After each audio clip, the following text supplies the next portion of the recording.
Get ready for back to school with incredible offers at Sprint. From August 3rd through August 6th, switch to Sprint and receive a $75 service credit. If you switch 2 lines, you can receive $150 in service credits. Visit a Sprint store, sprint.com, or 1-800-SPRINT1 today. Offer coverage not available everywhere or for all phones networks. Service credit available in select stores in the Northeast area. Limited time offer requires new line activation at point of sale. Limit 1 per account. No cash back. Service credit will appear in within 3 billing cycles. Restrictions apply. Blog Talk Radio.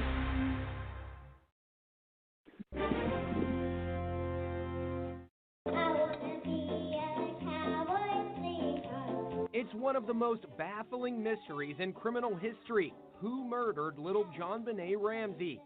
Police in Boulder, Colorado are being very close-mouthed about what progress they may be making in the investigation of John Benet Ramsey's murder. Now, with the 20th anniversary of John Benet's unsolved murder approaching, the case has become a cultural phenomenon.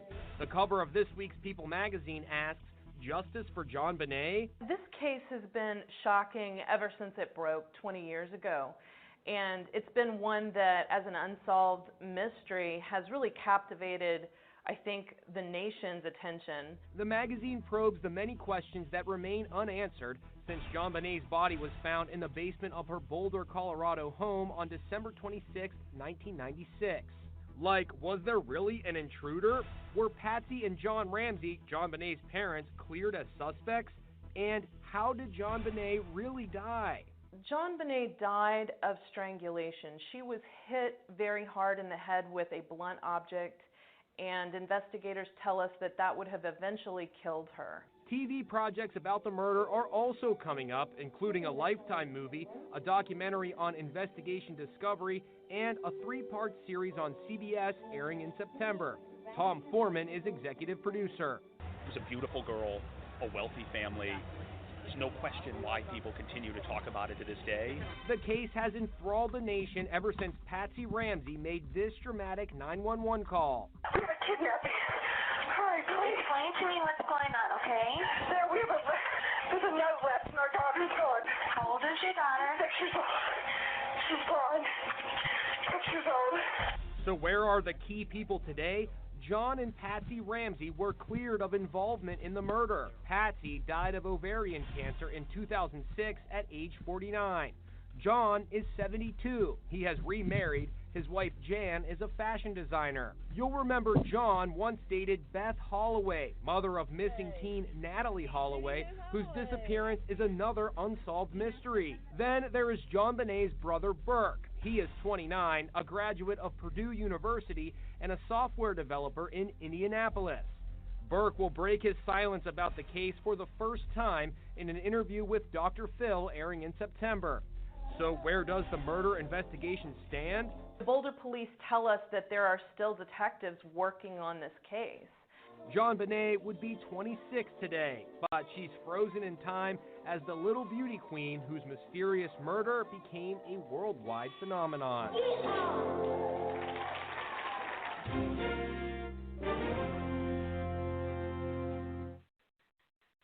Good evening, everyone, and welcome to Season 5, Episode 1 of King Jordan Radio for September 1, 2016. Tonight on the show, we'll look back at that John Benet Ramsey situation 20 years later. We'll talk about the quarterback who sat for the national anthem, Justin Ross Harris, and more. We have Beth Karras, who from Karras on Crime, is with us. Hello, Beth. Hello. How are you? How are you? Okay. We also have Alex Sanchez out of New York also joining us. Alex, how are you? Hello, Jordan, and how you doing there, Beth? How's it going? Hi, Alex. Great. Okay. Great. So let's start off with the John Benet Ramsey case. Beth, you've been following that from the get-go, and wow, 20 years. What's your thoughts on this story? Well, first of all, it will never be solved.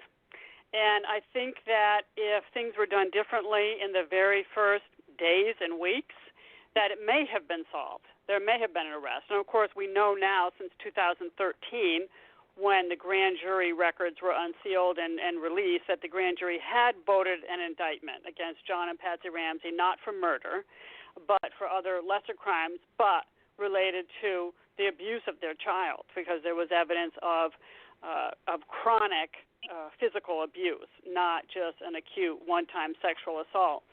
And it's the charge, I can't remember what it's called, but it's like child abuse resulting in death, but it wasn't a murder charge. Anyway, DA Alex Hunter at the time did not sign the indictment or didn't file it. He chose not to. And Alex, this is 20 years later, and some people still point fingers at the mother. What's your take? Yeah, I'm one of those people that still point fingers at the mother. I mean, I'm surprised that some, investigative body so-called cleared them. I mean, if you have parents or one of the parents that's engaged in persistently abusing their child over a long period of time, abuse here, abuse there, some other type of damage, these are exactly the type of people that could end up killing their own child. And in addition to that, this whole business about, the note, remember there was a note found supposedly all over the stairway saying they want to, the kidnappers wanted $118,000. And that pen that was used to write that note came from, Patsy Ramsey's room. To me, there's too much suspicion that she was actually involved in this. And on top of that, your child is missing, and they don't search the entire house. That's why they waited 2 or 3 hours or whatever it was until the police came, and they finally found the body in one of the rooms in the house, and that's a room they didn't search. Now, if you have a child, and I've got 2, and one of them's missing, I'm going to search every inch of that house, and I'm going to search every inch outside the house. The fact that they didn't search one of the rooms, to me, is an absolute red flag. She's a prime target, and personally, if you ask me, I think she did it. Another huge stumbling block, Alex and Jordan, was that there wasn't a good relationship between the DA's office and the Boulder Police Department. They did not work together. The Boulder Police Department needed to rule out Patsy and John Ramsey. They needed questions answered, and the DA's office, at least from the perspective of the police, stonewalled them. Wouldn't even allow them to subpoena the phone records of the Ramseys. Things are so routine. They wouldn't approve. They wouldn't sign warrants and subpoenas. So it really tied the hands of the police in doing what is very routine stuff in an investigation. The 2 offices did not work well together. I don't care what anyone says. They did not. Yeah, Beth, can I ask you, what could possibly be the justification for the DA blocking a legitimate investigation by the police? You'd have to ask his office. He had a couple of supervisors or people right under him who all became very close to the Ramseys and the Ramsey attorneys. The Ramseys compiled a very highbrow, intense team of lawyers and PR people around them, both in Atlanta and in Colorado, and they were completely shielded from law enforcement. But Alex Hunter and some of his higher people in his office developed a good relationship with the Ramsey attorneys and the Ramseys themselves. It was really ludicrous. It all was eventually exposed, and I don't know. I think the DA's office believed it was an intruder. They believed the Ramseys when they said we didn't do it, and the police were like, no, we don't think it's an intruder. We at least need to get these questions answered before we can rule out the family. So the police were doing their work, and the DA's office ended up doing its own investigation and bringing in an investigator from another jurisdiction within Colorado named Lou Smith to do basically a parallel investigation. And Lou Smith firmly believed in the intruder theory, and he ultimately prevailed. And when Alex Hunter's successor took office in 2008, well, some years after she took office, she completely exonerated the Ramseys. But Patsy, unfortunately, had passed away 2 years earlier. She passed away in 2006, but John Ramsey, lived to hear that he was no longer ever going to be considered a suspect. unreal, and we'll be talking about this case probably another 5 years for the 25th anniversary. Hopefully that baby will get justice. But let's move on to the Collin Kaepernick story. He refused to sit to the preseason game against the Packers. Here's the story, and we'll talk on the other side. It's the rare occasion when sports and politics collide, and an NFL quarterback has certainly ignited a firestorm. We're talking about Collin Kaepernick. He's the San Francisco 49ers quarterback, and he's been refusing to stand for the national anthem before all 3 preseason games in protest. Ron's here with the reason behind his activism, and this reaction has been swift from every side. It really has. You know, Kaepernick, who just a few years ago, 3 years ago, led the San Francisco 49ers to the Super Bowl, is well known for speaking out on social issues. But what he's doing now as a protest over police killings of African Americans is drawing a huge reaction, condemnation from many, and support from others. This morning, the spotlight on football star Collin Kaepernick for taking a stand by refusing to stand. The San Francisco 49ers quarterback remaining seated during the playing of the national anthem at 3 preseason games. A protest, he says, over police brutality against African Americans. Kaepernick saying in an interview, "I am not going to stand up to show pride in a flag for a country that oppresses black people and people of color," adding, "To me, this is bigger than football, and it would be selfish on my part to look the other way." Some fans supporting him, others outraged. I don't think it helps the cause any. It's not hurting anybody. Online, fellow athletes divided. Former running back Tiki Barber writing that he disagrees with Kaepernick's actions, but defending him for using his platform and brand to make a compelling and polarizing point, ending with the hashtag #IDon'tAgree. Other current and former players criticizing Kaepernick, one of them urging him to find another way. You have to stand up there with your team and understand that it's this game and what's going on around the country is bigger than just you. The outspoken quarterback, who is biracial, often takes to social media to voice his opinions. In a written statement, the NFL said players are encouraged but not required to stand during the playing of the national anthem.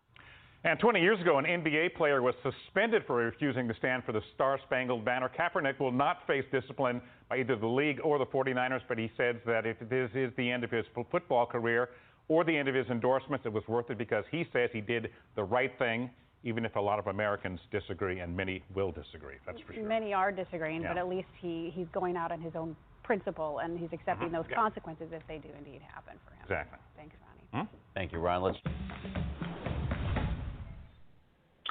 Okay, Beth Karras from KarasOnCrime.com. What's your take of this story? Well, I guess I kind of agree with the hashtag #IDon'tAgree, but I respect his right to do this, okay? This is what our founding fathers fought for, the freedom to express ourselves. And he does have a platform. He does have an audience right now who is standing up and taking attention. I may not do the same thing, but I don't fault him for it. And as long as his contract with the NFL doesn't say he has to, and they say he has the right to do what he wants to do, then he has the right to do it. It's okay. Yeah, and Alex, this guy was raised half by 2 white people. I don't know if that matters, but that's fact. He's a multimillionaire. He is taking a stand by not taking a stand. So what's your take on this situation? Well, it's easy to be brave from a safe distance. When you're a millionaire and you're very popular, yeah, you could take all kinds of wonderful stands because you're not going to incur any type of penalty that's going to be substantial enough to take you down. He could walk away tomorrow and live a very comfortable life for the rest of his life. Now, yes, he has a First Amendment right to not stand up. I personally think it was disrespectful. There are moments when you need to protest, and I agree with protest, but there are moments you need to show respect. And I don't see how not standing up for the national anthem at a football game, I'm not sure what message that is sending other than the fact that you're just very angry. And, and there's a lot of good ways to protest. And nobody protests more than I do because all I do is fight all day and every day in court. But the moment that he took to exercise his First Amendment rights, I think was over the line. And if he's prepared to pay the consequences, hey, more power to him. But Alex, I understand completely what you're saying. However, he is not hurting anyone. There are people who protested police brutality or their perception of police brutality in Baltimore, and they burned down a neighborhood. That's not necessary. That's violent. What he's doing is not really hurting anyone. It is disrespectful, I would say, to our service members also, and to all members of in a uniform, police, domestically or abroad. It is disrespectful, but he is not hurting anyone. Well, you say not hurting anybody. Hurt doesn't always take the form of, physical violence, or take the form of somebody burning and destroying something. You are hurting people when you say or you send messages that this country is a horrible country. It's not a horrible country. It's a great country. It has a lot of things wrong with it, and it has a lot of things that need to be corrected. And I'm the first one to point out, there is a lot of racism in this country, and there's a lot of things bad, but there's a lot of things that are great. And I think he did hurt people. Yeah. He hurt a lot of people that feel the same way I do, that fight every day against the horrible injustices. But I don't want to be disrespected, and I think he acted in a disrespectful manner. I disagreed with his actions. Yeah. Okay, interesting. Well, reasonable minds can disagree. And I don't watch NFL games very much. I used to. I don't very much, so I'm kind of not in that world. But, yeah, maybe he should take it elsewhere. It's got a lot of people talking all over the world, and, then to just do this out of the blue caught people very off guard. The clip said he did it 3 times, but it was really noticed on that Sunday night prime time game. This is a guy from who lives in Miami, Florida, who was raised by white parents, and had went to Little League games and had everything. So, if he doesn't like it here so much, he could live in Australia. Jordan, the fact that he was raised by white people, that's irrelevant. I really do think that point is irrelevant. He's arguing a point. He feels that, black people are being mistreated in this country. So the fact that he's raised by white people, I don't think that has anything to do with anything. But I still disagreed with the method and the moment that he took to exercise his discipline. But you recognize he has a right to do it, right? Of course. Of course. We don't live in a dictatorship. This country's not controlled by, Joseph Stalin. Of course he can do that. But I don't have to like it. Correct. And I don't have to agree with his methods. I'm allowed to get angry. And I'm allowed to voice my opinion as I'm doing right now. And if somebody agrees with me, fine. If they don't, hey, that's America. Okay, so the end of this segment is #I don't agree. Correct. We're on that page. Yeah, absolutely.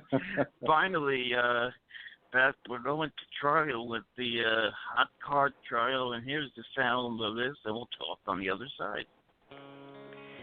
By all accounts, Justin Ross Harris led a normal life. He grew up in Tuscaloosa, Alabama, a small city mostly known for the university and its legendary football team. He was just a good kid. He was tall and slim and funny.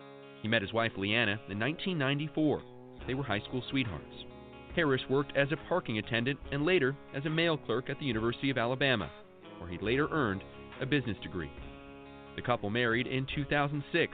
They stayed in Tuscaloosa until 2012 when he got a job as a web developer for Home Depot. They moved to a suburb of Atlanta, where neighbors spoke favorably of Harris. Very normal, nice, mannerable person. We see each other passing. Hi. After several years of marriage, along came little Cooper, and they were over the moon. Friends and family say Ross was a good father. He liked picking him up and bringing him around, showing him around. He was always happy. Cooper was always smiling. He was a loving father. He loved his son very much. We went on family vacations together, and he was a good dad. But there are signs that not all was perfect. Like this tweet 7 months after Cooper was born. Amusing, not unusual among sleep-deprived parents, but police say it's just one indication that Ross Harris was starting to crack under the pressure of being a new father. Police say he posted hundreds of comments on Reddit using the name Roscoe UA. He went to a subreddit that was called Child Free. And Child Free is people who advocate living child free. They advocate not having any more children and adding to the biomass, I guess is the best way they put it. Police now believe Harris also led a secret, more sinister life online, alleging he exchanged text messages of a very explicit nature with a teenage girl and several other women. Evidence is showing us right now that he's got this whole second life that he's living with alternate personalities and alternate personas. He was having up to 6 different conversations with different women. It all seems to culminate on a hot June day in 2014. He responds at 9:15 that morning. My wife gets upset when I want to go out with friends. I love my son and all, but we both need escapes. Later that day, young Cooper dies alone inside Harris's SUV while Harris spends the day at work. He's charged with murder and cruelty to children. How is Ross doing? Ross's defense attorney says his alleged infidelity is not relevant to his son's death, as the alleged victim of Harris's sexting told detectives. Mr. Harris told her that he loved Cooper a lot, that he loved his wife and would never leave her. In the weeks following Cooper's death, Leanna visited the Cobb County Jail, where her husband is in custody. She has since filed for an uncontested divorce. It's just hard for me to imagine that that is the sweet Ross Harris, this sweet little funny boy that we knew. So who is he? A devoted father who made a mistake, or a cold-blooded murderer? We will get those answers on September 12th. Beth Harris, you've been following this trial from the get-go. What's your takeaway? Well, we often hear about children, unfortunately, being left, being forgotten, dying in a car, and the parents or whoever is, in charge of the child isn't charged with murder. So what distinguishes Justin Ross Harris from these other cases is what was distracting him at the time he left his child, because he is sexting and having this conversation, and so that's the distinction. And I think so long as what he's doing to be distracted is engaging in another crime, it could very well support this murder charge. But he was having breakfast with his son at a Chick-fil-A. And within minutes, he had to drive, I think it was a mile, to Home Depot. What he did was he left Chick-fil-A, took a right, and then had to make a U-turn because it was a divided road, right? He had to make a U-turn at the first light and go back, and going straight for like a mile, I think it was, a minute or a mile, it's a one there, was to Home Depot where he worked, or at the first light he would have, at the next light he would have taken a left to the daycare center. And he went straight to work, got out of the car, because he's texting the whole time. So, did he intentionally forget to take that turn to daycare? I don't know. He went out at lunch with buddies. He bought some batteries. He had a bag. He opened the front of his car. He threw the bag in the front seat. Now, his son's car seat was facing the rear.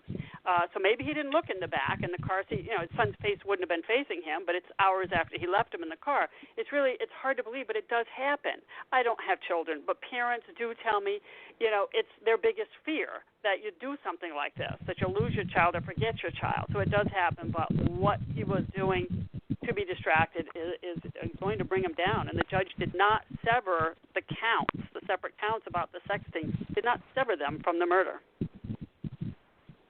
And Alex, the charges are just horrible against this guy. As a defense attorney, where do you stand with this case? Yeah, it is a horrible case. But, the central issue in any criminal justice prosecution in the United States is intent. Did he intend for this child to get hurt and ultimately die by, intentionally leaving him in the car? Or did he simply forget? And I have 2 children, and you know what? You can forget sometimes.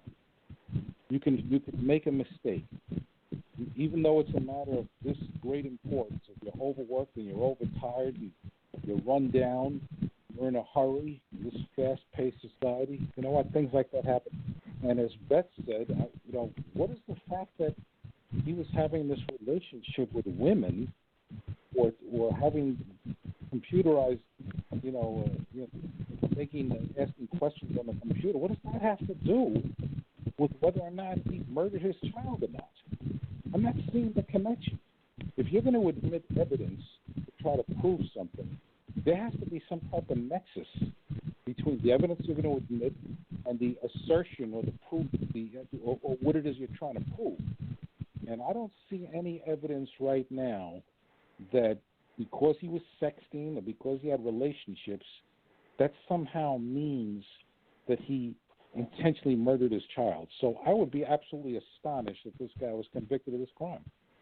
Well, they moved the venue to southern Georgia, to Brunswick, because they tried to pick a jury a couple months ago, I think it was April, and in 3 weeks. It took them 3 weeks to screen jurors. They had 41. They hadn't exercised any peremptories yet. At that point, I don't think it was just the screening for pretrial publicity. And the judge entertained a change of venue motion and said, okay, that's it. So they moved it to Brunswick, which is in southern Georgia. So that's what's starting on September 12th. I believe Brunswick had sent the case to Cobb County some years before, so it was kind of payback that they would take this case for Cobb County. But I think that the content of some of the text messages will be relevant because just before leaving Chick-fil-A, he was talking about how I think that was the text where he said, I want, I love my child, but sometimes I just want to be free or something like that. So it'll be the content of some of the things he's saying. But what if he had just been having a conversation with a buddy of his and forgot his child? I don't think this would be the same case. It's because of what he was doing and who he was doing it with. It may be a stretch. He is charged with malice murder. That's what it's called in Georgia. That's the malice aforethought, the intentional. But there is another murder charge, and it's felony murder. The underlying felony is, let me take a look. It's causing the death. Let me see, cruel and excessive. It's a cruelty to a child, I think is what it's called, something like that. Cause the death of Cooper by cruel and excessive pain by leaving him alone in the car. But no, I'm sorry, that's the malice murder. I can't find it. Anyway, there's a felony murder. Cruelty to children in the second degree. That's the underlying felony for the felony murder. But there are other charges as well. Just cruelty to children as a separate crime. Something very those unusual. Google searches. Something very unusual. You just. I'm sorry. Go ahead. Oh, I was going to say those Google searches. That are they going to allow that for the jury to hear that? Yes, I believe the jury is going to be able to hear the searches because he had, I can't remember all the evidentiary rulings, but I think that's coming in. That he had researched the effects on an animal though of a hot car temperature in a car. Right. How it takes. You mentioned something to me sounds kind of unusual, that they were picking a jury, and 3 weeks after picking a jury, they switched jurisdictions. Now, correct. Usually, if a defense attorney is going to make an application to switch jurisdictions, first of all, that's before the trial takes place. That's number one. You make an application to switch to a different jurisdiction, and you have to have a reason for that. And the reason is because you cannot properly get a fair trial in that jurisdiction. Now, I'd like to know what happened in the 3 weeks that they were picking a jury that suddenly the judge said, I'm going to switch this to a different jurisdiction. What application was made and what ruling did he make? Okay, so the judge is Mary Staley, by the way. So it's a she. I think, and I need to check the filings, but I think the motion was originally denied, or at least the judge said, let's try to pick a jury and then let me think about it.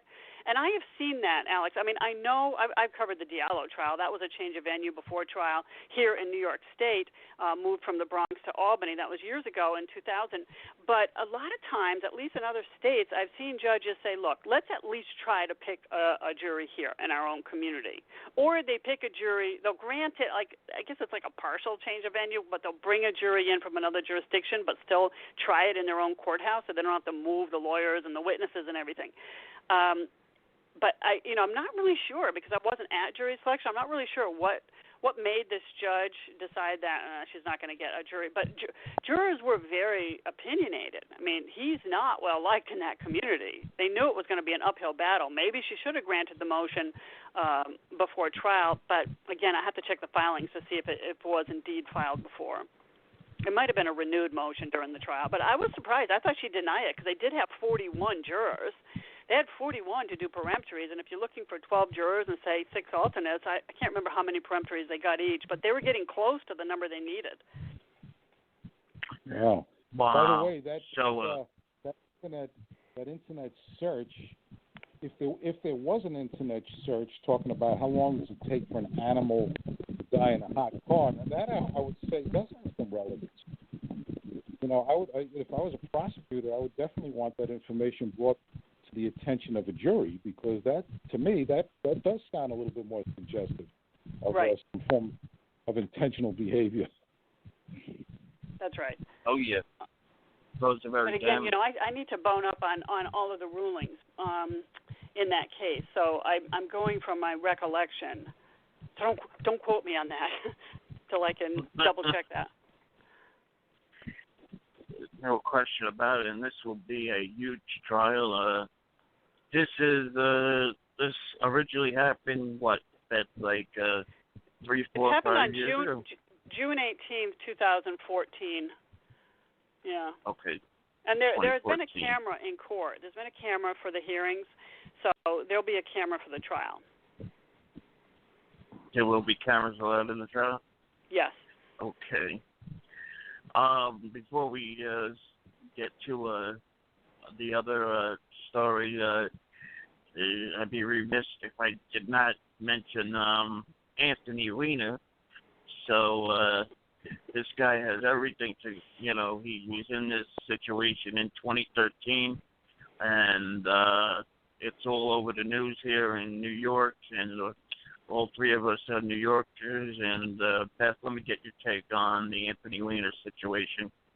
Well, clearly he's an addict. He's got to send pictures of his body and private parts to certain women. He's been carrying on for the third time. He's been busted. His wife is now filing for divorce, and she's a top aide to Hillary Clinton. Anthony, I suggest everyone watch the Weiner documentary, which you can get on Netflix now, because it really gives you a look at this guy, Weiner. And he allowed a camera to record him during his mayoral candidacy a couple of years ago. He lost. Our mayor is Bill de Blasio. But it's unbelievable that he let a camera in on the kinds of things that you see in the documentary. But it will give you an idea who this guy is and who his wife is. And Alex, what's your thoughts about Anthony Weiner, who very weird whole situation. Anthony Weiner was a United States congressman. Right. And he ended up taking photographs of his private parts and sending them out. To me, it's unbelievable, which tells me that there are some people that have compulsions that they simply cannot control. I don't care what kind of psychiatric treatment you give them. I don't care what kind of medicine you give them. I don't care what kind of physical therapy, behavioral therapy you impose upon them, meaning punishment. They can't stop. And this guy can't stop. He's an intelligent guy. He's married to a very attractive, successful woman connected with the White House, and he's engaged in this type of behavior. To me, is astonishing, but I think it reveals something very ugly about the human condition. And the human condition, basically, it does indicate that some people have obsessions and they have impulses that they simply have no control over. And this is a perfect example of that. And what about Beth, the child that was in one of these pictures? That's his child. That's their son. Right. And he tweeted a picture of himself. I know his pelvic area, his torso with his son. Yes, not good. But that's being investigated. So that's being investigated. And let's talk about the Nick Hillary situation. which is going to go to trial soon, right? Nick Hillary is going to trial on Tuesday, day after Labor Day, as is Pedro Hernandez in New York City, the man accused of killing Eitan Pace in May of 1979. But Nick Hillary is an upstate New York case. He's an African-American man in a 94% white community in a small area in upstate New York. I think it's Putnam County, but the town is Potsdam, New York. And he used to date this white woman, and her 12-year-old son is found dead a couple years ago, like 2011. He's found dead, strangled in his home. And Hillary is charged with the murder of this child, but he says he has an alibi. There was nothing forensically tying him to the crime. His team is critical of the prosecution of the police for ruling out a deputy sheriff who had also dated the mother of the little boy, who was controlling, and she broke up with him because he was violent, and that was just before she started dating Nick Hillary. And then this deputy entered the picture again after the murder and was by her side when she was being interviewed by the police, and so he was ruled out a little too quickly, according to some. Anyway, there's nothing forensically tying Hillary. He says, they're just coming after him because he's a black man in town, but he's a college soccer coach, and very popular with the students. In any event, they found a mixture of DNA under the kid's fingernails after some time, a mixture of DNA, and the kid, this child, is the major contributor, but the minor contributor was consistent with Nick Hillary, but it was this really not a very strong DNA test and not an accepted type of DNA analysis. So there was this hearing on the methodology conducted in July, and a couple of days ago, not even a week ago, or about a week ago, the judge ruled that DNA evidence is inadmissible. It's the only forensic evidence tying this guy to the crime. And the DA, they're going to trial on Tuesday. So I really don't know what this does to their case. They have no forensic evidence. Okay, real quick, let's go out to Mary in Virginia. She says hello on King Jordan Radio. Good evening, Mary. You're on. Hi, good evening, everybody. Good to talk to you. Beth, it's an honor to talk to you. I used to follow you on HLN. Good. Hi, Mary. Missed you there. And also, it's great to talk to you again, Alex. I didn't know you were going to be on. How you doing there, Mary? How you doing? Well, I'd like to talk about the Collin Kaepernick sit-in. I know that it's not against the law, but I did look up the old. I don't know if the law is still in existence, and it says Title 36, Section 171. It says that during the rendition of the national anthem, when the flag is displayed, all present except military should stand at attention facing the flag with the right hand over their heart. So the problem there is, had they made it must stand or shall stand, then he would have been in violation of the law. Who does that statute apply to? Anybody? Who does it apply to? It says anybody except military. Except military. Yes. I guess what they have to do is they have to salute. Should is the distinction. If it were shall, they'd have to. But must stand.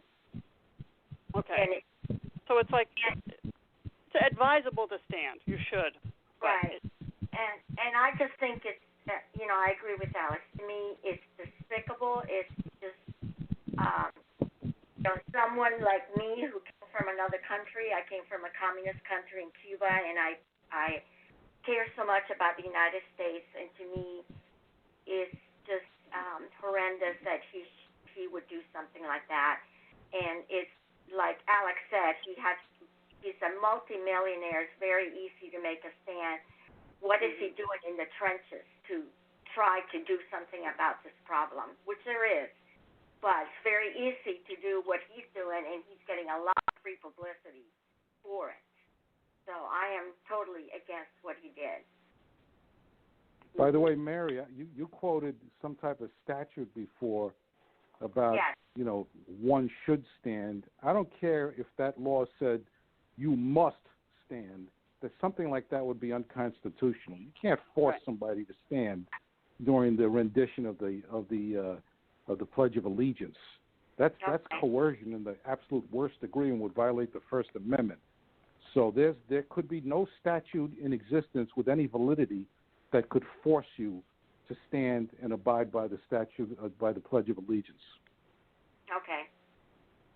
Well, I just found that, and I just thought, like I said, the question here said should, and you're right. It doesn't say, although sometimes I think it should say must stand. Because that's the least you could do if you live in this country and, and you are going to have the privilege that living in this country can allow you to have. But that's just my personal opinion. With I definitely agree. Mr. Harris, I was going to ask Beth about this. Because we're having babies dying in cars on a weekly basis. Oh. I have a Facebook group, and about every other week we have another baby that dies in another hot car because the father's gambling or because the boyfriend went to get drugs and left. It's ridiculous. And when are children going to be taken seriously and their lives protected in this country? Well, there's some discussion, and I can't wait for it to happen, that putting an alarm that's attached to the baby's car seat if a child is in the car seat, so that when you open the door, the alarm will go off that the seat's occupied. Something like that has to be implemented. Yeah, I think. Well, I hope that works, but I think that in some of these cases the parents could care less. I'm sorry. Mm-hmm. I would never forget my child. I had 3 little ones, and there is no way that they'd be quiet, that I would not know they were there. And the other thing is he had outgrown his backward-facing seat, so his head was above. His head was above. I don't know the dimensions of the seat and the size of the child. And then he would have had the headrest, to get an SUV, right? So, and then the headrest might have obstructed the seat. And what about this, Beth? Wasn't there some talk about that he went in at noon to put some to get some light bulbs or to? No, batteries. I think he went to buy batteries or light bulbs. Yeah, he went out with his buddies for lunch. That baby had died. Yeah, probably. It was sometime between 12 and 1, and he opened the car door. He threw the front driver's side door, and he threw the bag in because there's a camera that captures him doing that, but he's not seen looking into the back. And I can't believe that he didn't smell something. Now, I know that I looked it up. It takes like 12 to 36 hours for a body to start decomposing. Right. But depending on the weather, if it's super hot, that's going to occur immediately within, a few minutes, and you lose your bowels. Right. So that he would have, if he had any, poop inside of him or whatever, that would have been released. And then with the heat in the car, I can't believe it would have accelerated the decomposition. Yeah, that he would have smelled that. Right. I don't know. This is really fishy to me, and just absolutely just tears at my heartstrings. And it's just a shame that we have to put, an alarm so you don't forget your kid in the car. It's just, I can't fathom that. Right. Yeah. Mary, let me tell you something. Some people have mental health conditions. Some people have physical conditions. Somebody with attention deficit disorder, they may not be thinking as clear as somebody as you. And they may not be on medication. They may forget, Somebody may be suffering from sleep apnea. Sleep apnea is when you're not sleeping at night. Yeah, I know. It's a physical condition. Yeah, I have sleep apnea. I have sleep apnea, and I have to sleep with a respirator every single night. And and if I don't sleep properly, I'm tired and I'm groggy. Some people have physical conditions. Some people have mental health conditions. Not everybody is super alert all the time. And things like this are going to happen. It's unfortunate, but it doesn't mean you're committing murder. It doesn't mean you're a neglectful parent. It means that sometimes unfortunate things happen. But Alex, if you leave your kids knowingly in the car and go gambling, I mean, come on. Is that forgetful? Well, you may be right there. Not all the time, but there are moments when it's a simple accident. There was no intent. There was no neglect. Somebody, leaves their kid in the car to go gamble in Atlantic City. Of course, that's highly questionable. But sometimes a parent could make a mistake, and they have to live with that mistake for the rest of their lives. Doesn't mean they were criminal. Okay, let's go to, let's say hello to Sarah, and she'll be our last caller. Sarah, how are you? You're next. I'm good. How's everybody? Hi, Sarah. Right. Hi, Beth. Hi, Alex. How are you? I'll make it. I'm well, thank you. Regarding Mr. Harris, I was wondering, Beth or Alex, if you know, has there been any talk for him? Like, has there been any plea bargaining for him that you know of? I'm not aware of any. No. I mean, there could have been. I mean, the defense could have come to the prosecution saying he's willing to take whatever, like 20 years or something, and they said no. But I would imagine if they can't get a jury in Brunswick, that will be some kind of deal, right? Right. I just, we hear so often about babies, being murdered, but if he truly intentionally murdered his son like this is beyond, I am just beyond, I don't believe that someone could premeditatedly do this to a child. So if he's guilty, then if it was truly an accident and they convict him for murder, it's I don't know. It's really, really hard.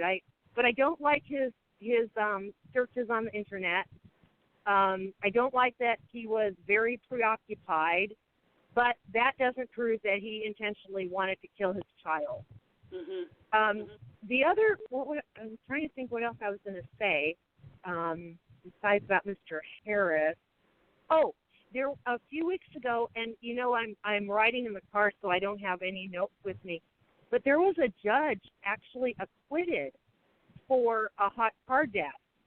I don't know if you, Beth, know about it, or if Alex, if you heard about it, or Jordan, if you've heard about it. But actually, he did go on trial, and he was acquitted. But I don't know the circumstances to that one. I don't remember the acquittal. I remember the charge. I didn't realize that. Yeah, it's all over the map. What states will do or jurisdictions will do with these hot car deaths. I think for the most part charges aren't filed. Sometimes it's like some sort of reckless base charge, negligence, but rarely a murder. And truly, if it's seriously an accident, these parents are, I think Alex said it, I think we all agree that they are punished every day of their life for this kind of accident. Right. And as far as Mr. Kaepernick goes, I love our United States. I love our country. I love the rights that we are allowed to exercise. And I know he's getting everybody's shorts in a bunch. And really and truly, I just look at him as someone that, okay, so he's making a statement and he's not breaking any laws. But gosh darn it, that just makes me want to salute our flag even more because of what he can do. Mm-hmm. Yes. Good point. And, that's how I feel. Anyway, I will let you go because, like I said, I'm riding in the car and I'm unprepared and I don't have my notes. But anyway, good talking to you, Beth. Always good to hear from you, Sarah. Thank you, and Alex. Thank you, Sarah. Very good. Oh, Alex, nice. I want you to know that you're not the only one that has to wear a CPAP at night. So I hear what you're talking about. And Jordan, you take care and have a lovely holiday weekend, okay? Thank you so much, Sarah. You're the best. Okay. Did you hear also the judge that got reprimanded in Florida, Beth and Alex, about the yelling at the victim of a sex crime. Did you hear about that? What was the reprimand? I did hear about it. In that case, what was it? Yeah. No, in that case, there was a woman that had brought charges against somebody claiming that she was the victim of sexual assault. So finally the trial is starting, and she refused to testify. Oh. So the judge got very frustrated with her and started making... Yeah, the judge started making demeaning remarks towards her and then put her in jail for 3 days for contempt of court. Now, that sounds horrible. You know, it sounds horrible on its face. You know, an alleged victim of a sexual assault is now ending up in jail for 3 days because she doesn't want to testify. But let me tell you something. You know, if somebody's brought up on charges for sexual assault, you have an entire agency that has gotten involved in this.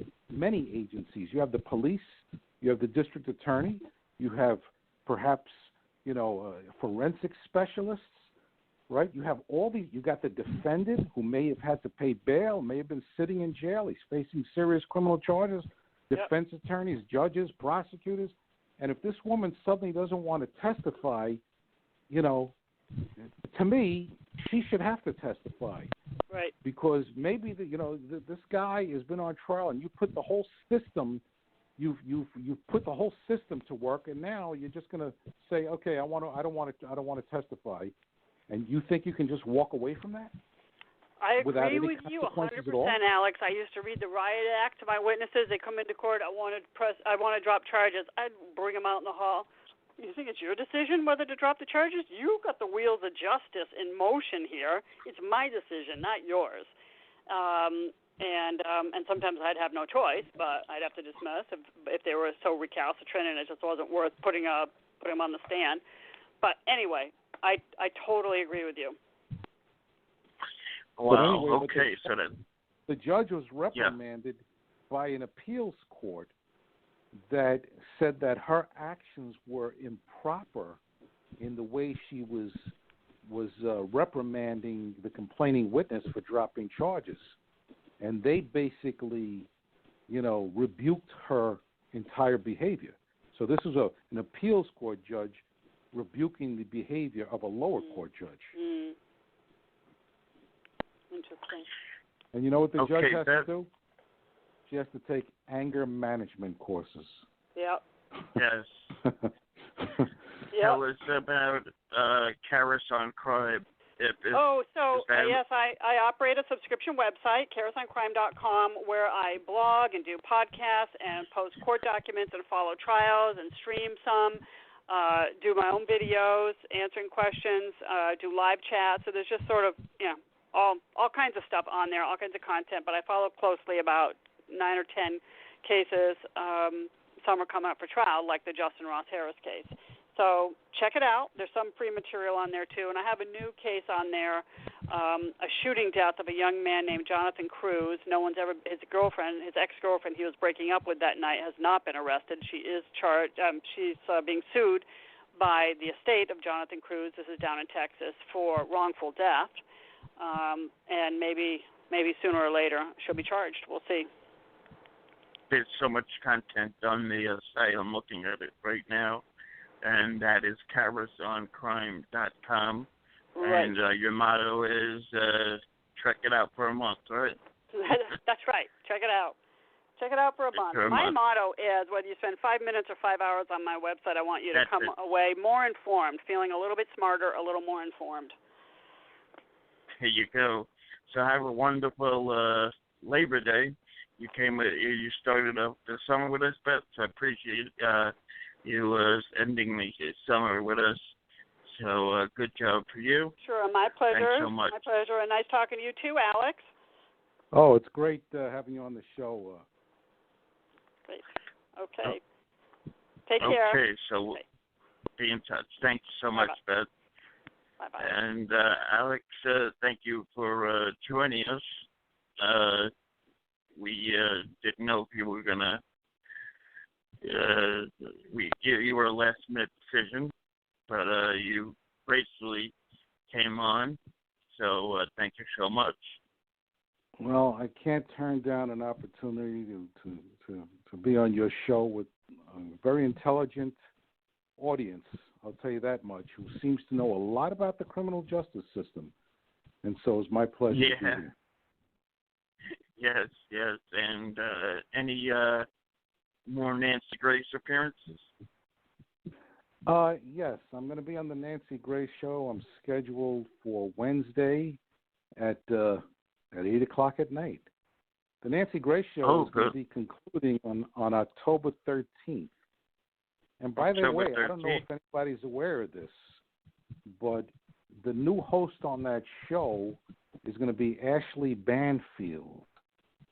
She's now on Legal View. I've been on Legal View, and I've been on shows with Ashley Banfield when she was at Court TV.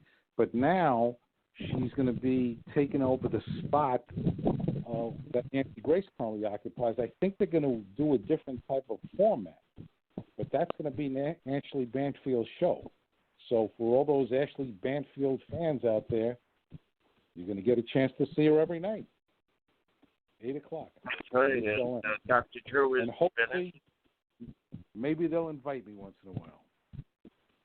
Yes, they should. And Dr. Drew is no more. At least for the interim, you see Dan Abrams has taken over his slot. He's scheduled to be taken off the air soon. So I don't know what they're going to do at 7 o'clock. We're going to do more forensic files. So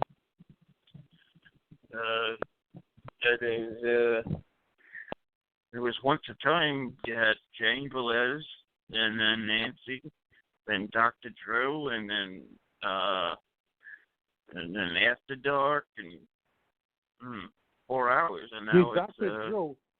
I thought Dr. Drew's TV show was being canceled. Yeah, apparently he said something about Hillary Clinton again, the medical records, and this was strike 2. So he's out of there. Wow. And yeah, it's very odd, the whole situation with Dr. Drew. But we will. We're definitely honored to have you, and they could see you. The fans could see you on the Nancy Grace show on the YouTube channel that I have. There is the one where you're talking about the 18-year-old who got some jail time, right? Oh yeah, we held a lot, and I appreciate you putting me on YouTube, and hopefully some of your fans will take a look at the episodes and